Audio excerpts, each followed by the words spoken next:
नमस्कार, आप देख रहे हैं न्यूज पीआर और मैं हूं प्रीति। बिहार एमएलसी चुनाव के परिणाम आ गए, जहां ये आस लगाई जा रही थी कि ये जो चुनाव है वो सीधे सीधे एनडीए और राजद के बीच में कड़ी टक्कर होगी।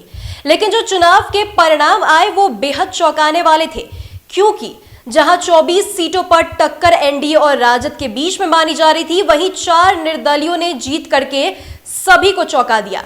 ये 4 निर्दलीय बड़े बड़े दल आरजेडी, बीजेपी, जेडीयू, कांग्रेस के उम्मीदवारों को पटखनी दी और जीत भी गए। ये जो 4 निर्दलीय है उनके बारे में हम आपको एक बार बता देते हैं। इन 4 निर्दलीय में नवादा से अशोक यादव आते हैं, सारण से सच्चिदानंद राय आते हैं, वहीं मधुबनी से अंबिका गुलाब यादव और मोतिहारी से महेश्वर सिंह।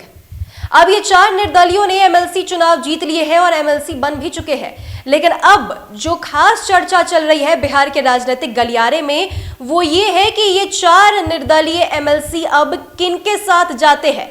क्या वो तेजस्वी यादव की पार्टी राजद के साथ जाएंगे या फिर नीतीश कुमार की पार्टी एनडीए के साथ जाएंगे? क्योंकि जो चुनाव परिणाम आए हैं वो एमएलसी के, उसमें साफ है कि जेडीयू फिर से तीसरे नंबर की पार्टी बन गई है और अब नीतीश कुमार अपने कुनबे को बढ़ाना चाहते हैं। ऐसे में सबसे पहले बात करते हैं अशोक यादव की। उनकी चर्चा आजकल राजनीतिक गलियारों में खूब हो रही है। बता दें कि नवादा से एमएलसी अशोक यादव जेल में बंद राजबल्लभ यादव के भतीजे हैं। अशोक यादव की चाची विभा कुमारी राजद की विधायक है। राजबल्लभ यादव राजद के मजबूत नेता है।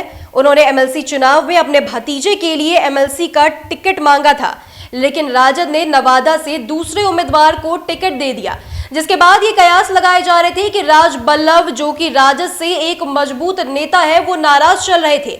इसलिए नवादा से उन्होंने अपने भतीजे अशोक यादव को निर्दलीय ही मैदान में उतरने को कहा और अशोक यादव ने भारी मतों से वहां से जीत भी दर्ज की। हालांकि जीतने के बाद वो राबड़ी आवास भी पहुंचे थे और राबड़ी देवी से औपचारिक मुलाकात भी की थी। लेकिन उसके बाद उन्होंने जो किया वो राजनीतिक गलियारों में चर्चा का विषय बन गया था। वो सीधा वहां से निकलने के बाद एक आड़े मार्ग गए। वहां उन्होंने मुख्यमंत्री नीतीश कुमार से मुलाकात की।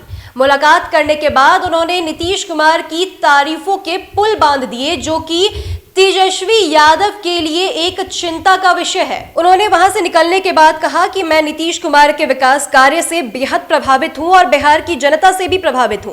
मुझे अपने क्षेत्र के विकास के लिए नीतीश कुमार से मुलाकात करना था और मुलाकात बेहद महत्वपूर्ण रही। लेकिन उन्होंने अपना अभी फैसला नहीं सुनाया। उन्होंने कहा कि जो चाचा बोलेंगे और जो वो फैसला लेंगे उसके बाद ये तय होगा कि वो किनकी पार्टी के साथ जाएंगे। अब बात करते हैं सारण से एमएलसी सच्चिदानंद राय की।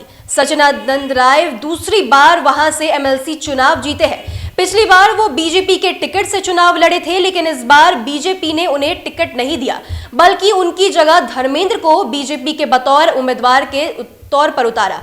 लेकिन सच्चिदानंद राय यहां से निर्दलीय चुनाव लड़े और भारी मतों से उन्होंने जीत भी दर्ज की। तो अब ऐसे में ये भी कयास लगाए जा रहे हैं कि सच्चिदानंद राय, जो कि पहले बीजेपी से एमएलसी थे, वो अब किसके साथ जाएंगे। वहीं बात अगर मधुबनी से अंबिका गुलाब यादव की करें तो कड़ी टक्कर में निर्दलीय प्रत्याशी अंबिका गुलाब यादव ने निर्दलीय प्रत्याशी निवर्तमान विधान पार्षद सुमन कुमार महासेठ को हराया। हार जीत का फैसला छठे राउंड में हो सका। इसी प्रकार निर्दलीय प्रत्याशी अंबिका गुलाब यादव विजयी घोषित की गई। छठे राउंड में मतों की गिनती के बाद अंबिका गुलाब यादव को 3,498 मत प्राप्त हुए, जबकि उनके निकटतम प्रतिद्वंदी सुमन कुमार महासेठ को 1,834 ही मत प्राप्त हुए। वहीं पूर्वी चंपारण स्थानीय प्राधिकार निर्वाचन क्षेत्र से निर्दलीय प्रत्याशी महेश्वर सिंह की जीत हुई। उन्होंने राजद के प्रत्याशी राजेश कुमार रोशन उर्फ बबलू देव को 217 वोटों से हराया। तीसरे स्थान पर एनडीए के पूर्व एमएलसी राजेश कुमार उर्फ बबलू गुप्ता रहे। यहां कांटे की टक्कर थी और दूसरे वरीयता मतों की गिनती से पूर्व एमएलसी बबलू गुप्ता 5 मतों के चलते लड़ाई से बाहर हो गए। ये जो 4 निर्दलीय एमएलसी है, ये अब चर्चा का विषय बने हुए हैं राजनीतिक गलियारों में। हर तरफ ये चर्चा हो रही है कि ये 4 निर्दलीय एमएलसी किन की तरफ जाते हैं, क्योंकि जहां जेडीयू इस बार भी तीसरे नंबर की पार्टी बनकर के सामने आई है बतौर एमएलसी चुनाव में, तो वैसे में अंदाजा लगाया जा रहा है कि नीतीश कुमार अब पूरी कोशिश करेंगे उन चारों निर्दलियों को अपनी पार्टी में करने की। वहीं तेजस्वी यादव भी पूरी तरीके से लगे हुए हैं, क्योंकि एक तरफ जहां अशोक यादव के जो परिवार है वो राजद की तरफ से आते हैं।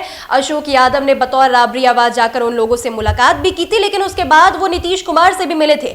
ऐसे में अब चर्चाओं का बाजार गर्म हो गया है कि ये 4 निर्दलीय एमएलसी अब किनकी पार्टी में जाते हैं। क्या वो नीतीश की पार्टी के साथ जाते हैं या फिर तेजस्वी यादव की पार्टी के साथ जाते हैं।